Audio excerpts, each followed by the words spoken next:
Chapter 1. The tea is cold and the dead is hot. In a dim London pub, Baz watched a drop of condensation crawl down his glass like a slow-motion getaway car. Across from him sat the butcher, a man who used human femurs as toothpicks. "The jewels, Baz," the butcher whispered. "Or I start taking fingers. I'll start with the pinky so you can't drink your tea posh anymore." Arthur, Baz's partner in crime, checked his watch. "We'll have the money. We just need to pivot to the American market." 3 hours later, they were on a flight to LAX, having sold Baz's mother's car to buy the tickets. They had no plan, one suitcase full of cheap disguises, and a crushing debt to a man who didn't accept apologies. "LA is the land of dreams, Baz," Arthur sighed, looking out the window. "I'm dreaming of not being murdered," Baz replied. Chapter 2. The Pensioner's Last Stand. In a dusty kitchen in Brooklyn, Joe stared at a letter from the bank. His pension fund, 40 years of welding, had evaporated into a CEO's third vacation home. "They took it, Willie," Joe said, sliding the paper to his friend. Willie put on his reading glasses. "Is this legal?" "It's banking," Al chimed in from the stove. "Of course it's legal. That's how they get away with it." The three men sat in silence. They were old, their knees creaked, and they'd never stolen a candy bar. But Joe looked at his mortgage statement and then at a picture of his grandkids. "That bank in LA, the main branch of Iron-Clad Trust," Joe said. "That's where our money lives now. I think it's time we went and made a withdrawal." Chapter 3. The Worst First Day. Jax adjusted his tie in the rearview mirror of the armored truck. It was his first week on the job. He had a pristine record and a belief in the protocol manual. "Can you stop breathing so loudly?" Miller grumbled from the driver's seat. Miller had been driving for 30 years and smelled faintly of old coffee and cynicism. "It's called oxygenation, Miller. It's vital for alertness," Jax replied. "You know what's vital?" Silence. "We pick up the diamonds at the port, we drop them at Iron-Clad. No heroics, no talking, no fun." Miller pulled the heavy lever and the truck roared to life. He didn't know it, but this was the last routine day he'd ever have. Chapter 4. The con is on. Arthur and Baz arrived in LA and immediately realized they were underdressed. They were currently standing outside a high-end jewelry gala, dressed as French security experts. Baz's accent sounded more like a stroke than a dialect. "Han, le sécurité is magnifique," Baz told a confused socialite. "Shut up, Baz," Arthur hissed. They weren't here for the necklaces on the guests. They were here to scout the transport route. They'd learned that a shipment of blood-fire diamonds was arriving by armored truck. "If we hit the truck at the bank entrance," Arthur whispered, "we can bypass the vault entirely." "Brilliant," Baz said. "Except for the guns. The guards usually have those, don't they?" Chapter 5. Senior Citizen Scouting. Joe, Willie, and Al sat in a rented sedan across from the Iron-Clad Trust. They were eating ham sandwiches and holding a map they'd printed from the library. "Look at those two," Al pointed at Arthur and Baz. "They look suspicious." "They look like they're wearing fake mustaches," Willie noted. "Who wears a mustache like that in this heat?" "Amateurs," Joe sighed. "They'll trigger the alarms. We need to be surgical. We enter through the side, we use the distraction, we leave." "Joe," Willie whispered. "I have to pee." "Not now, Willie. We're tactical." Chapter 6. The Tactical Tumble. The sun beat down on the pavement as the three groups converged. Joe, Willie, and Al were currently struggling to get out of their rented sedan. Willie's hip had locked up, and Al was trying to hide a sledgehammer inside a bouquet of long-stemmed roses. "It looks like we're going to a very aggressive funeral," Al whispered, clutching the flowers. Across the street, Arthur and Baz were having their own issues. Baz's French security mustache was melting in the California heat. "Arthur, the glue is migrating into my mouth. I'm tasting chemicals and regret." "Focus, Baz." "Look," Arthur pointed. The heavy armored truck, piloted by Jax and Miller, was rumbling toward the bank service entrance. "That's the prize. When the doors open, we slip in behind the truck." Inside the truck, Jax was checking his watch. "We are 4 seconds behind schedule, Miller. The manual says." "If you mention that manual one more time, I'm going to make you eat the index," Miller growled, slamming the truck into park. Chapter 7. The Collision. The back doors of the armored truck swung open. Jack stepped out, hand on his holster, looking every bit the professional. Miller followed, looking every bit like a man who wanted a nap. Suddenly, Baz and Arthur sprinted forward, shouting in fake French. "Halt. Sécurité inspection. Le diamonds are unstable." Jax blinked. "Unstable?" They're rocks. At that exact moment, Joe, Willie, and Al shuffled around the corner. Joe was wearing a Richard Nixon mask he'd found at a thrift store. Willie was wearing a mask of a generic, sad dog, and Al had forgotten his mask in the car, so he had tied a checkered napkin around his face. "Everybody stay calm," Joe yelled, waving a water pistol he'd painted black. "We just want our pension money." Jax looked at the Frenchman, then at the sad dog, and finally at Miller. "Is this part of the drill?" "No," Miller sighed, drawing his weapon. "This is just a really weird Monday." Chapter 8: The Third Party. Before anyone could make a move, a black SUV screeched to a halt behind the armored truck. 4 men in tactical gear and balaclavas jumped out, carrying actual submachine guns. These were the real professionals Baz and Arthur had inadvertently tipped off by being loud in a dive bar the night before. "Drop the hardware," the lead mercenary barked. "Oh bloody hell," Baz whispered, dropping his fake mustache. "The butcher sent reinforcements." "Those aren't the butcher's men," Arthur hissed. "Those are the guys who actually know what they're doing." Jax and Miller dove behind the armored truck's wheels as bullets began to fly. The pensioners, showing surprising agility for men with joint replacements, hit the deck behind a concrete planter. "Joe!" Willie screamed over the gunfire. "The sad dog mask is blocking my peripheral vision." Chapter 9: The Vault Lockdown. In the chaos, the bank's automated security system detected the gunfire.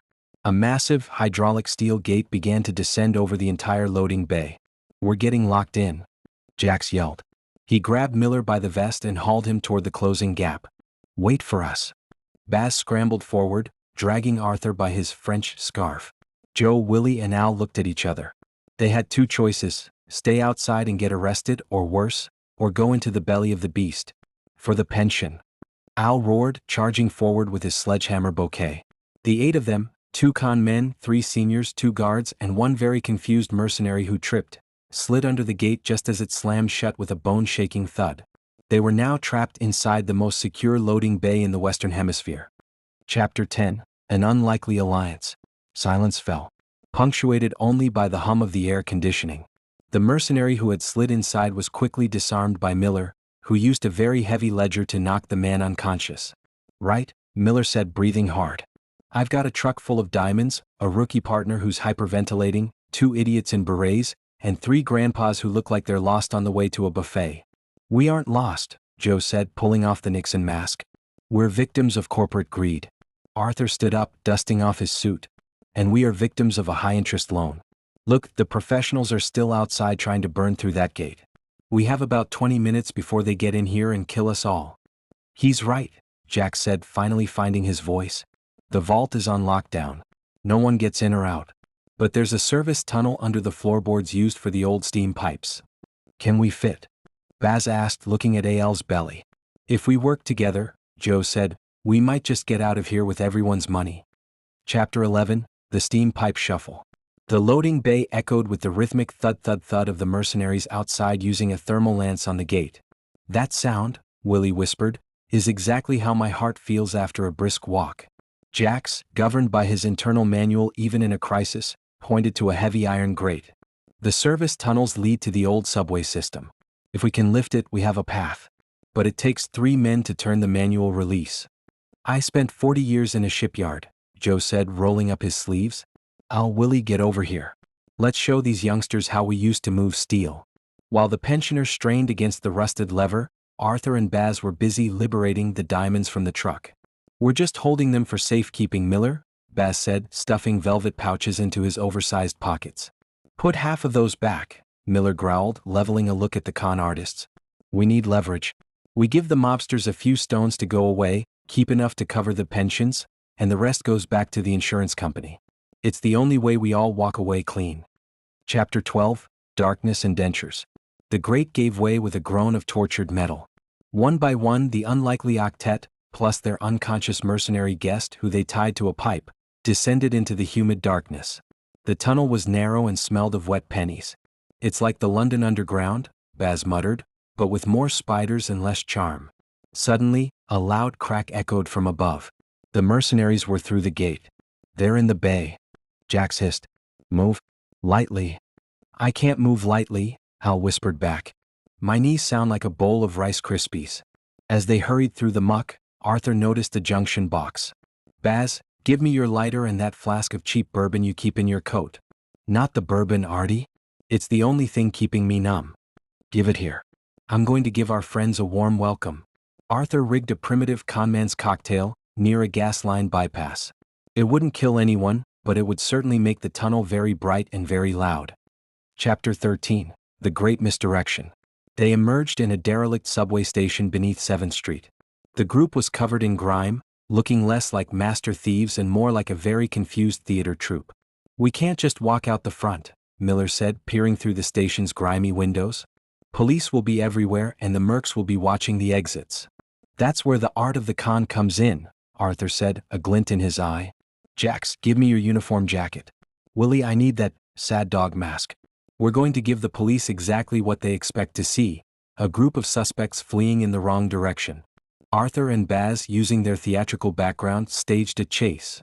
They threw the decoy bags, filled with heavy washers and one actual low-grade diamond, toward a waiting delivery van, shouting in their fake French accents. As the mercenaries and the first arriving officers swarmed the van, the pensioners and the guards slipped out the back of the station in stolen maintenance jumpsuits. Chapter 14. The Accounting.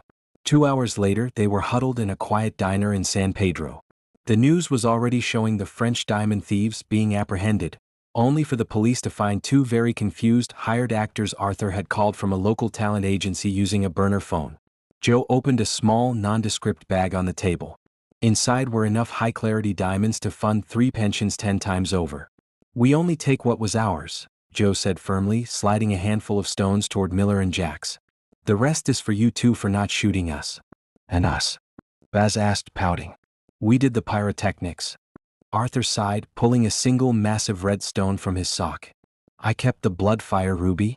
This should satisfy the butcher and leave us enough for a very long vacation in a country without extradition. Miller looked at Jax. What's the manual say about splitting loot with grandpas and con men? Jax smiled, ripping the protocol page out of his book and using it to wipe a smudge off his glasses. The manual says, I didn't see a thing. Chapter 15. Sunset over the Pacific. A week later, the butcher in London received a FedEx package containing a ruby and a note that simply read, Gone fishing. Don't call. In Brooklyn, Joe, Willie, and Al sat on a porch sipping expensive scotch. Their bank accounts were mysteriously full, and their homes were paid off. They had even donated a sizable portion to a fund for victims of corporate casualty. In a beach bar in Mexico, Arthur and Baz were wearing actual silk suits, sipping drinks with umbrellas in them. You know, Artie, Baz said, watching the waves, we could have been killed. But we weren't, Baz. We're legends. We're lucky, Arthur corrected. Back in LA, Jax and Miller were still driving the truck. Miller was 2 days from retirement now. So, Jax said, did you hear about those 3 seniors who just bought a gold-plated retirement home? Miller leaned back, his cap low over his eyes. No idea what you're talking about, kid. Now shut up and drive. We're 4 seconds behind schedule.